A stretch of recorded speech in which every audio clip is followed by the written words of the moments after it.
The observation deck of the celestial traverse hummed with the quiet efficiency of a ship in deep space. Stars stretched into infinite ribbons beyond the viewport, their light bending through the vessel's gravitational dampeners.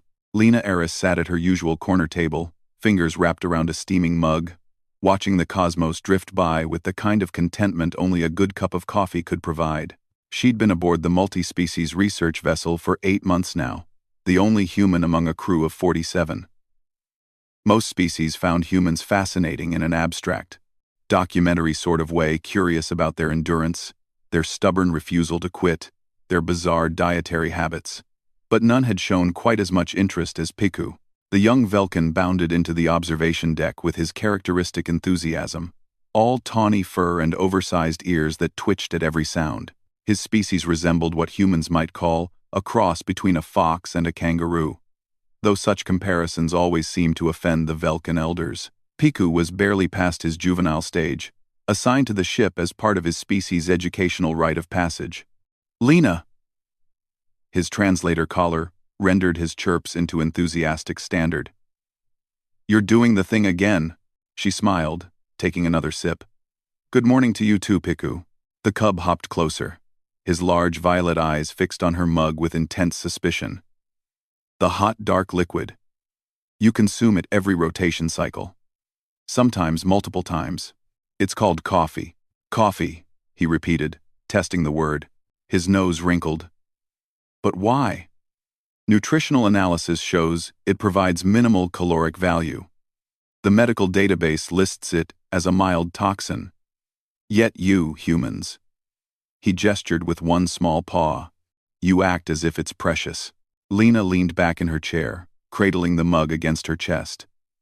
This was a conversation she'd had before, with various species, in various contexts. Explaining coffee to aliens was like explaining why humans climbed mountains, or wrote poetry. The logic escaped most of them. It's not about nutrition, little one. It's about ritual, comfort. The way it makes us feel. Piku's ears flattened in confusion. Feel? It's a chemical stimulant. Caffeine increases neural activity temporarily, followed by a predictable decline. This is not feeling, this is biochemistry. Sometimes, Lena said softly, biochemistry and feeling are the same thing. The cub sat back on his haunches, tail curling around his legs, a Velkin posture of deep thought. Around them, the observation deck continued its quiet operation. A Thrin engineer glided past, their crystalline form refracting the starlight. Somewhere in the distance, the ship's AI announced a minor course correction. When humans first went to space, Lena began, her voice taking on the quality of a storyteller. We brought coffee with us. Even when our ships were small and supplies were precious, we made room for it. Do you know why? Piku shook his head, entranced. Because space is cold and dark and infinitely empty. Because when you're millions of kilometers from home, surrounded by nothing but void, you need something warm to hold, something that smells like morning, like safety, like the planet that made you. She held out the mug, not offering it, just presenting it. Every human who ever left Earth carried this with them. Not because we needed the caffeine. We had better stimulants even then. But because coffee meant we were still human. Still connected to the dirt and the rain and the coffee plants that grew under our sun. Piku leaned forward, his small pink nose twitching. May I smell it? Lena extended the mug slowly, careful not to spill. Just a sniff. It's hot. The cub's nose hovered above the rim, and he inhaled deeply. His entire body went still. His ears stood straight up, his eyes widened to their fullest extent, pupils dilating in the way Velkin faces showed profound surprise.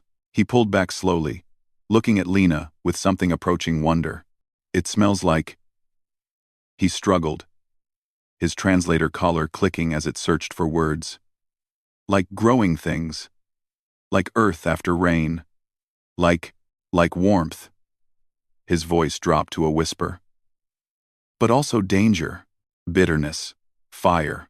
Yes, Lena said simply. All of that, Piku continued, still processing. In one small cup, all of that and more. Coffee smells like late nights studying for exams, like early mornings before a long journey, like sitting with your mother at the kitchen table while she tells you about her day, like the first thing you share with a stranger who might become a friend. She took another sip. It smells like being human. The cub sat silent for a long moment, watching her drink. When he finally spoke, his voice carried a new quality, something like respect. Humans are strange, he said. We are. Lena agreed. You take a bitter plant, roast it until it's black, grind it into dust, pour boiling water through it. And then, he gestured helplessly with both paws, you wrap all your memories and feelings around it. You make it mean something. That's what humans do, Piku. We take the universe and make it mean something. We're not the strongest species. We're not the smartest or the longest lived. But we're very, very good at finding meaning in small things. Is that why you survive? The cub asked suddenly.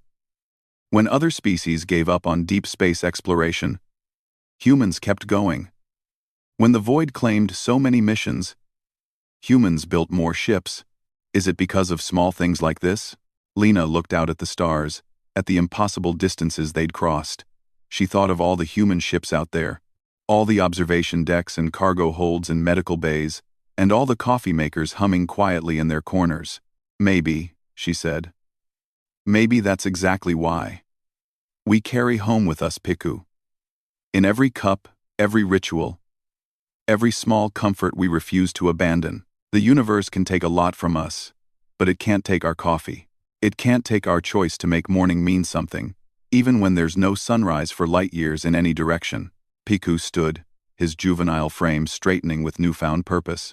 When I return to my homeworld for my maturation ceremony, I will tell them about this. About the humans and their coffee. About how small things can carry the weight of worlds. That's a good lesson, Lena said. The cub paused at the doorway, looking back. Lena, do you think? Could other species learn this? To wrap meaning around small things? She smiled, raising her mug in a small salute.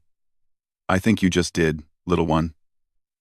As Piku bounded away, his tail high with excitement, Lena returned her attention to her coffee. It had cooled slightly, but that was all right. The best cups always lasted a while, time enough to remember why they mattered, time enough to share what they meant. Outside the viewport, the stars continued their ancient dance, indifferent and eternal. But here, in this small corner of the cosmos, a human drank her coffee, and a young alien learned what it meant to be human. And that, Lena thought, taking another sip, was exactly enough.